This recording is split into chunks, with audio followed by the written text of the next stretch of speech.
I can see like a DJ, like a board with like you're trying to ponder a bit everything and giving importance to the right signal. Like how do you yourself kind of from a mental system like align all of these parts? Maybe that's the magic. I mean, yeah, and sometimes I'm thinking because a lot of scientists actually have an edge, because I mean you need to go through me. I need to understand what this is about. Sometimes it's actually quite complex, so you need to be able to dumb it down to my level today.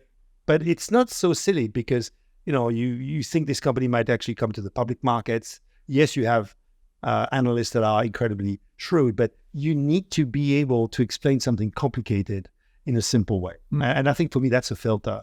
And it's a filter for the entrepreneurs because, you may be the most amazing scientist. If you're unable to translate what you are doing into simple words, you won't be able to explain it to our, I own investors. We bring our entrepreneurs to our LPs who are total generalists.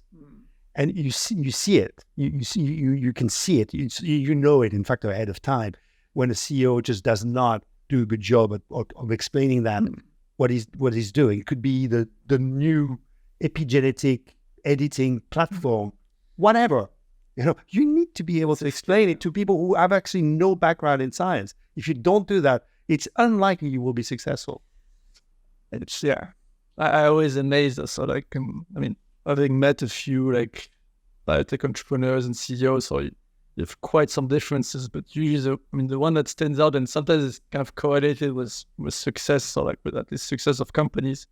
There is a skill to sell, but also to sell to people who are not specialists. Yeah, I think you needed to convince generous investors. You need to convince the press, to hire people, non-technical people. So I think that's.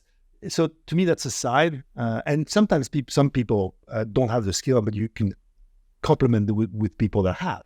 Yeah. Not everyone can be everything. Good enough versus you don't need to be excellent, but being good enough. Yeah. I mean, the CEO needs to be able to sell the science. If the CEO cannot sell the science and needs his or her CSO, CMO to do that, then they have a problem.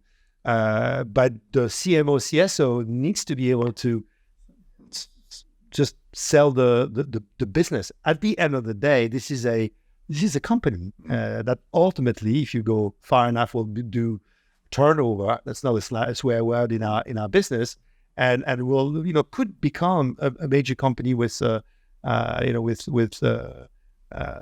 thousands of employees and billions in sales. So if you put yourself in that framework, then you need to hire the people that will make that happen.